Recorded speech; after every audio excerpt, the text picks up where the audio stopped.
Всем привет! С вами команда подкаста «PolyTelly». В одном месте мы собрали путешествия, студенчество и азиатскую культуру. Смотри и путешествуй вместе с нами. И в этом выпуске мы затронем тему еды. Господи, самый главный аспект жизни, чем мы здесь питаемся, в чем отличие китайской кухни от русской, было ли сложно к этому привыкнуть? Да, было сложно к этому привыкнуть. Ну, всем, наверное, кроме Лены. Для меня китайская кухня не является чем-то непривычным. Я, как человек, который вырос в Приморье, много перепробовала всего, и мы живем рядом с границей с Китаем. Но гонконгская кухня от китайской все-таки отличается. И сегодня, я думаю, мы больше все-таки поговорим именно о гонконгской кухне. Я честно, я не знаю, какая кухня в Китае, да, но я бы хотел узнать, но мне кажется, что это не то, что в Гонконге. И во всяком случае, то, что нам готовила Лена, когда привозила из Уссурийска какую-то пищу, сильно отличалось от того, что мы в итоге увидели в Гонконге. Давайте начнем с самого первого, что мы съели в Гонконге. Вообще мы прибыли на место уже часов в 7 вечера, и не было времени особо разбираться, что к чему. Пошли в первое заведение. Господи, это было отвратительно. Да, мы начали наше путешествие в гонконгскую пищу с хайнанской курицы. Да, а я вообще заказала суп, который... Там единственное, что съедобное было, это кусок говядины. Все. Да, что-то у вас... Мы пошли в какой-то... Короче, у нас в общаге миллион фастфуд... Ну, стритфуд, наверное, фастфуд мест. И, типа, мы пошли в то, что не выглядело как американский фастфуд. Это, возможно, было ошибкой. Короче, хайнанская курица, это когда вы берете курицу, ее то ли варите, то ли еще что-то, кожица у нее какая-то там желтая с какими-то всратыми приправами, а сама по себе она еле теплая, и это такой типа вот кусок какой-то штуки, которую вообще есть не хочется. Мы ее в итоге не доели.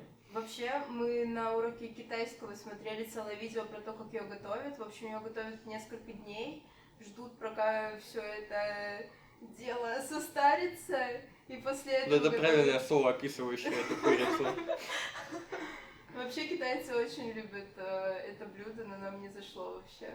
Китайцы вообще делают что-то странное не только с курицей, но и с куриными яйцами. Например, есть такие гусиные яйца приготовленные, я не знаю, что они с ними делают, то ли солят, то ли что, но они получаются такого голубого цвета.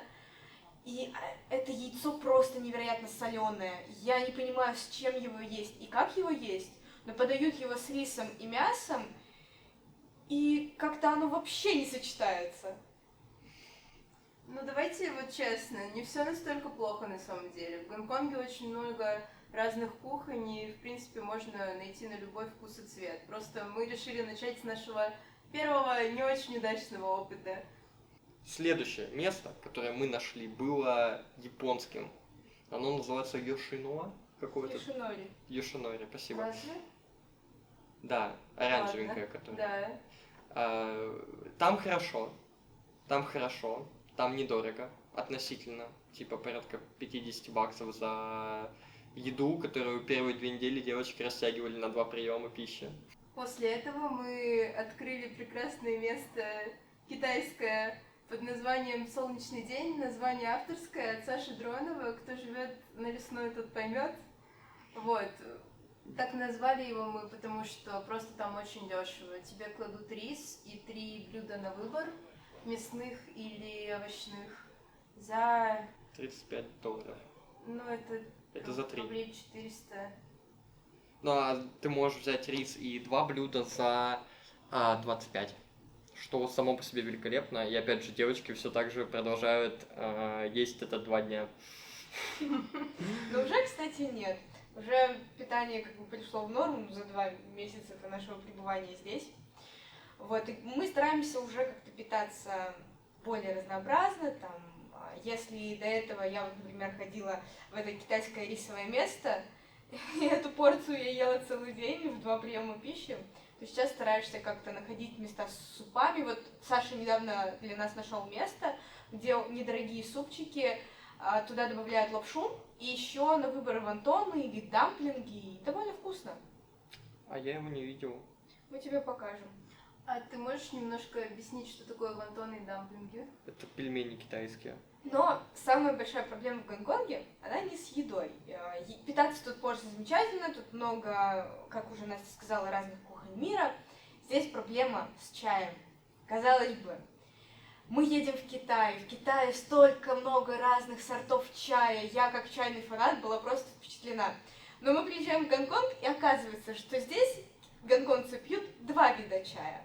Чай с молоком и чай с лимоном. И они его пьют горячим или холодным. Чай с молоком входил в программу первого дня. Мы когда первый день ели вот хайнанскую курицу, этот суп, мы же тоже взяли этот чай. Мы думали, что это типа, чай. А он был с молоком, и еще и холодный. Нет, ну знаете, бывают разные чаи с молоком. В Англии я пила чай с молоком, и это было вкусно. Но здесь, я не знаю, то ли из-за сорта чая, то ли из-за того, что он настолько крепкий, пить было просто невозможно. Если повезет, в некоторых местах еще подают 3-й вид чая. Называется чай китайский. Это пакетик зеленого чая. А я купил себе Yorkshire Tea и пью теперь Earl Grey по утрам. И я сижу довольный вообще. Меня, кстати, удивило, что здесь в Макдональдсе нет никаких Липтонов. Тут как раз-таки либо берешь газировку, либо вот этот вот холодный чай с лимоном, который тоже не очень вкусный. Еще здесь подают воду с лимоном, что необычно. Вот, но это тоже не очень вкусно. Мне не понравилось. Итак, 5 минут материала про чай готово. Ладно, обрежешь там. Следующий пункт, вообще очень интересно, это еда в магазинах.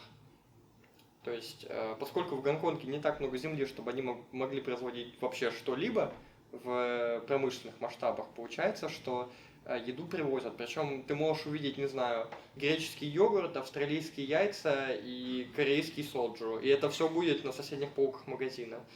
Да что говорить про разные товары, тут яйца реально одни из Кореи, над ними, из Сингапура какого-нибудь, не знаю. Это очень непривычно для нас. Естественно, вместе с импортом приходит и проблема ценообразования. И упаковка яиц стоит $23-25 за десяток.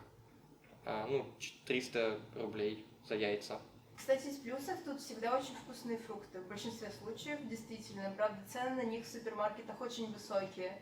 Есть еще рынки, на которых можно сторговаться и купить дешевле, но они очень далеко, поэтому мы особо не ездим. Давайте поговорим немножко про Тайо, потому что, мне кажется, кучу калорийной еды мы попробовали именно там. Тайо — это рыбацкая деревушка, про которую мы рассказывали в прошлом выпуске, где говорят даже не на кантонском, а на каком-то своем диалекте китайского. На Тайо нам показали производство такого интересного продукта, как креветочная паста. Грубо говоря, это переработанные отходы от креветок. И запах у всей этой массы не очень приятный, но почему ее вообще едят? Это потому, что у людей иногда просто не хватало денег на мясо, на специи, они добавляют чуть-чуть этой креветочной пасты к овощам или к рису, и они по вкусу становятся лучше. И мы попробовали блюдо с добавлением этой креветочной пасты. Скажем прямо, попробовали, поняли и больше пробовать не будем. Именно так. Отвращения вроде никакого нет, но ты понимаешь, что ты это никогда больше в жизни есть не захочешь. Но что меня удивило, так это то, что Алена и Лена купили себе по банке, чтобы повезти в Россию. Это секрет. И сейчас мы его выдаем. Моя мама слушает этот подкаст, она теперь узнает, что я им везу. Блин, зачем? Она хочет вас отравить. Потом нас повели на обед, и вообще разница между Китаем и Россией в том, что в Китае заказывают блюда на общий стол. И вот у нас в центре стола была конструкция, которая крутилась, и на ней были все общие блюда. 2 вида палочек выдавали, одними ты кладешь себе что-то, другими кушаешь. Вот. И самое, наверное, невкусное, что там было, и вообще противное, честно говоря, это суп из рыбьего желудка. Или какую-то такую хрень. Здесь есть свой прикол с тем, что, китайцы же, они живут больше, чем мы по какой-то причине. Но это, скорее всего, связано в том числе и с питанием, потому что, несмотря на то, что само по себе это очень противно, невкусно пахнет и вообще не понимаю, как это придумали, это очень полезно, по идее, по составу всего там, что внутри. Не буду говорить, потому что нутрициологи среди наших комментаторов меня съедят потом. Еще нам показали, как солить яйца. Мы же не знали, как это делается. Нам дали утиные яйца. Нам сказали их вот так вот лапками в ладошку, разбиваем. Потом с помощью воды смываем белок и желток кладем на сеточку, такую на бумажку, и потом солим это. И со временем это на солнышке застывает и превращается в пищу, которую я так и не попробовал. Он у меня на 3-й день заплесневел, и я что-то такой, типа, ну да, и вправду. Саша пробовал, сказал, что это невкусно. Но вообще нам сказали, что этот сухой желток потом можно добавить в рис при варке, и вроде как это должно быть съедобно. Не знаю, не пробовали. Это очень вкусно в мункейке. Они как раз-таки вот эти соленые желтки добавляют в середину этого пирожка, и это очень вкусно. Мункейк абсолютно сладкий. Он сладкий, но внутри соленое утиное яйцо по традиционному рецепту. Как в уссурийске. Вероятно, мы такое не пробовали здесь. Мы фанаты кафешек. Некоторые из нас еще фанаты баров и клубов. Но поговорим мы про кафешки и про ту еду, которую в них подают. Потому что ввиду некой интернациональности этого города, получается так, что кафешки здесь абсолютно разные, миллион кухонь, очень популярны корейская, японская, не знаю. Есть пара мест, где шаурму делают, я все еще туда не доехал. Но вот самое интересное, что за последнее время мы посетили, наверное, это место, где подают хот-pot. О, да, Sunshine, это просто великолепно. $200, 2 часа и неограниченное количество пищи. Да, причем прикольно, что в большинстве заведений реально ты сканируешь QR-код и онлайн просто заказываешь сайт, и тебе вот все приносят. Не нужно лишний раз беспокоить официанта. Но несмотря на то, что заказываешь ты без официанта, сервисный сбор ты все равно платишь. В общем, как работает хот-пот? Ты сначала заказываешь какой-то бульон, себе суп, выбираешь вид супа, потом к нему ты заказываешь мясо, берешь овощи, соусы, все в неограниченном количестве, берешь это по кусочкам, варишь, мясо нарезано тонко, варится буквально 10-15 секунд, и наслаждаешься таким вот видом еды. Это прикольно, там плиты прям в стол встроены, вообще интересный опыт. Развлечение. А еще на день рождения 25% скидка, как мы выяснили. А на этой прекрасной ноте мы с вами не прощаемся, но передаем слово нашим коллегам в переговорку, которая находится где-то вон там вот. Полетели! Hola, ¿cómo estás? Muy bien, gracias.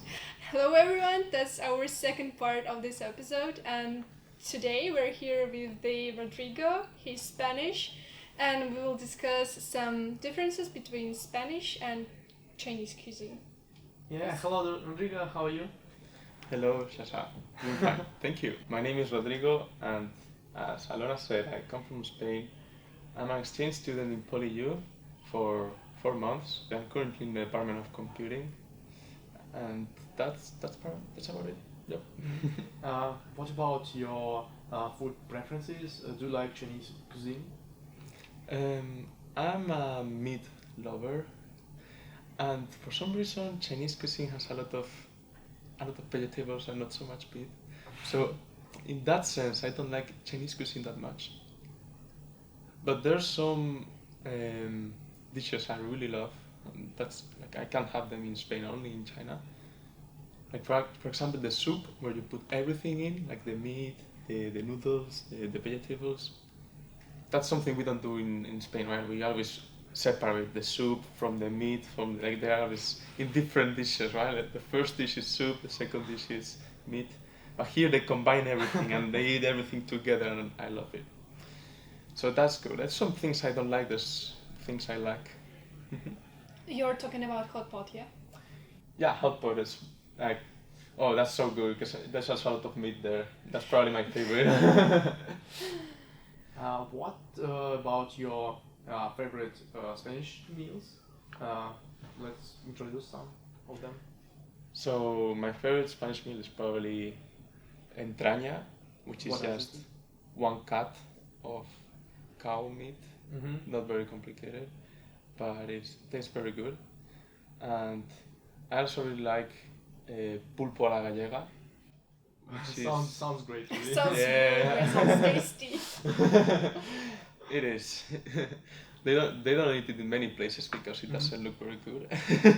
It looks kind of disgusting actually, but it's so good. It's octopus sliced down in many small pieces and with a lot of like spicy pepper on top of it and a lot of oil. So you are familiar with spicy food, yeah? Oh yes, Mm-hmm. not that much. Like we don't have that much in Spain. It's not like Mexico. Very different. But I am a little bit familiar, yes.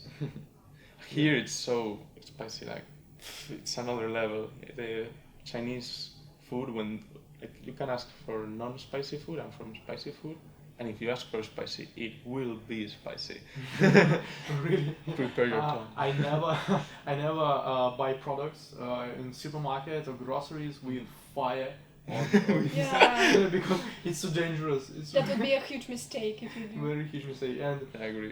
comparing with the Russian cuisine, I suppose we are not used to eating very spicy food.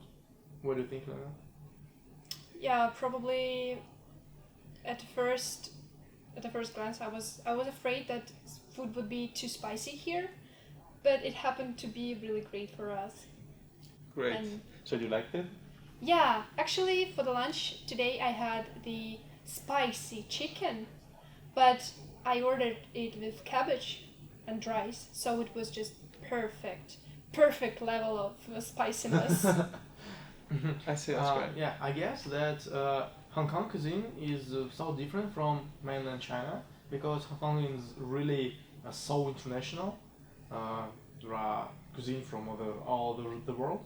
Yes, that's why everyone can find everything for Yeah. his Italian restaurants. Italian There's restaurant. even Yeah. Spanish restaurants in Hong Kong. Oh, have you ever been in a Not Spanish yet. restaurant? They are very expensive. Let's do it together, maybe. Sure. Or not. I mean, it depends on. And our next task is to find Russian cuisine here. Have you ever tried Russian meals, for example? I haven't. Oh man. I want to try. I don't know, we really need to cook something for our friend. Please do. I will cook you some Spanish dish. I will try to Okay. exchange. I wonder what is the culture of food in Spain. So how do you like, I don't know, having breakfast, lunch, dinner? How do you like usually do that? Well, in Spain, the breakfast is not so original. Like most people eat toast with Porridge. coffee. Porridge? I don't think so. You know, actually, most of my friends don't have breakfast either. Mhm. Like they just they wake up very late, so they don't. So I can't say what people usually eat for breakfast in Spain. Mhm. But I can tell you when you lunch and dinner are usually very big. Like they say that dinner should be bigger than lunch, right? I've heard that somewhere, but in Spain it's like little the same. And we have lunch usually at 2:30 p.m., which is pretty late. Here they have it at 12:30, which for me it's like the time I wake up usually. So it's so early. And they have dinner here at when have you seen Like it? 7, 7, right? In Spain. 6. 1 a.m. 6, so that's in Spain, not 1 a.m., but in Spain we have it at 9:30, that's the normal I time. tried not to say it. But sometimes I also eat it at 1 a.m. How is it in Russia? Like, do you also eat so late? Actually, I suppose no, because we try to have breakfast. As for me, I have breakfast every day, porridge or fried eggs. Yes, it's That's nice. something usual for me. Yes. And what about you, Alona? Do you like your breakfast in Russia or here? Here I don't have like different versions of breakfast. I used to like have porridge, oatmeal porridge for breakfast, and probably like eggs. And after that, like just some usual lunch and dinner. I see. But in Russia, it's much more like various. I think so. I have like different variants, and also we don't consume much milk here, as That's we so do in true. Russia. Yeah, and Yeah. it's so expensive milk here. I know. So expensive milks, yogurt, Yogurt. and so on. Yes, that's why. In Russia, we can find a bottle of milk like 2 times cheaper than here. 2-3 times cheaper. Same in Spain. Mm. I don't know what's wrong here. Like Really. I've heard that many Chinese people are intolerant to milk, so they don't have Mhm. that much demand. Yes, and the same about chicken. I don't like Hong Kong chickens. The problem is that they are so bony. Yeah, You but need to take the meat out of the. but in Russia it's something very usual. We can eat it in different ways, different times. But actually, it's very different from Russian cuisine. And tell us about your customs, Spanish customs related to cuisines. For example, the different holidays. How do you celebrate them? I mean, what do you cook? Or do you have a lot of meetings with your friends, family? How do you celebrate it? So I can only think of Christmas.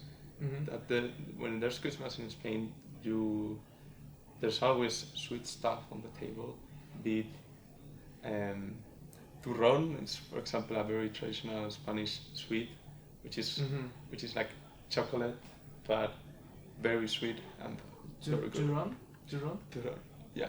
And what's this? Do you know it? Do you know it? I was surprised. It's not very popular, I swear. I think that we can add a photo of turrón. What's sure that thing. actually? Yeah. I'm not sure how to describe it. Like, I'm pretty sure it's just chocolate with some sugar.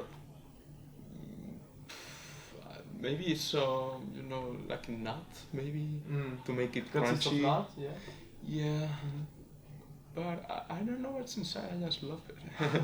Also, you may know this, but when it's New Year, like the last 12 seconds of every year, every Spanish needs to eat 12 grapes, 1 grape per second. That's like a very Spanish tradition. Green or purple, or it doesn't Green, matter? usually green, yeah. And what does it mean? And the tradition comes from one year, I think it was like 100 years ago, where there was too many grapes. They harvested too many, so they gave them for free to the people, and people just made up that you should eat 12 at the beginning of at the end of the year. It's just there's no explanation. In Russia, we have the tradition. I suppose it's very usual throughout the world. Not only in Russia, we usually write our desires for next year, and then we fire it and put it in Yeah, we drink the champagne glass with of the ash. champagne. Oh. Yeah. Really? Piece of paper. Yes, and you need to do it within last 10 seconds. Yeah. Last 10 seconds of the year, when a clock is knock. Yeah. Yeah. It's so similar. But you Yes, drink and ashes. you fire it, and then you need to drink it at all. So it comes true. Yes. Maybe. And now we will add grapes in the glass of champagne. I like it more. As about other traditions, do you have something like that for other holidays, maybe? Oh yes, there's so many traditions like that. Like I told you, the grape thing started because once we had too many grapes, right? Well, something similar happened with tomatoes once. People. Oh no. How do you know this one? 12 tomatoes, I can imagine. Okay. Tomatina. Okay. Like, once people had too many tomatoes, and they just gave them for free, and they started a new tradition called the tomatina, where you literally fill the whole street of a city with tomatoes. Like, you can't step on the street, you only step on tomatoes, and you have to throw them at other people, and it's like snowballs, but with tomatoes. Wow, that's super nice. They That's don't- fun. It's so much fun. It's every year tradition, yeah? Or I when think it's every year, yes. And it's not in my region though, it's in another region. So it happens in different cities. Yeah, every region in Spain has different traditions. Which the grapes time of the is year? international. I don't know when it is. I actually have never experienced it myself. Oh! Yeah, because it's very far away, but I do want to. Okay, and do you usually go out for like dinner, breakfast, or usually cook at home? I live in Madrid, where it's very expensive to go out, so I just cook myself whenever I can, and maybe once a week or once a month I'll go out. But in my hometown, which is not Madrid, it's not the capital, it's much cheaper to go out, and you can do it more frequently, yes. But here in Hong Kong, it's very different. Like, going out here is so cheap. At least there are some very cheap places, which is something that doesn't happen in Spain. Like, if you go out, it's only on special occasions. There are no cheap like takeouts, places where you can grab food. That's how it is from my experience. Is it in Russia the same? I suppose that we are not used to going for dine out in Russia.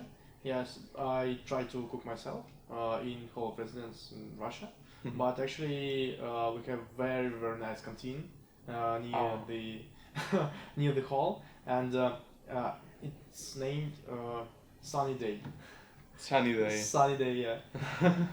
Sounds nice. Yeah, sure. It's very cheap, yes, and a lot of soups and complex meals, lunch and dinner. Yeah. How much does it cost? Like 1 meal? Per euro? 2 years? Less than 2 euros. Less than 2 What? euros One with half. per meal. What? 1 with half euro, yeah. Oh my god. Have you ever get poisoned in Hong Kong?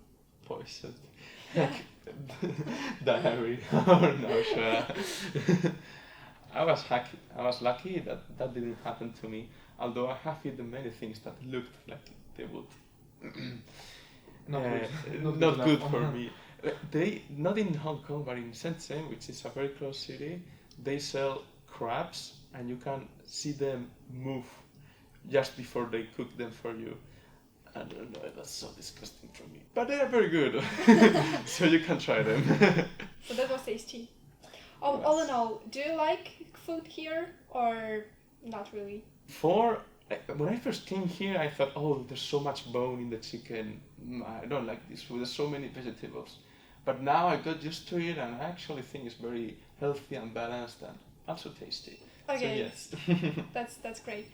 Thanks for the participation. That was really nice. На этом мы завершаем наш выпуск. Не забывайте комментировать видео на ютубе, писать комментарии под постом на ВКонтакте. Нам всегда интересно услышать вашу обратную связь. Желаем вам приятной недели, а мы Полетели!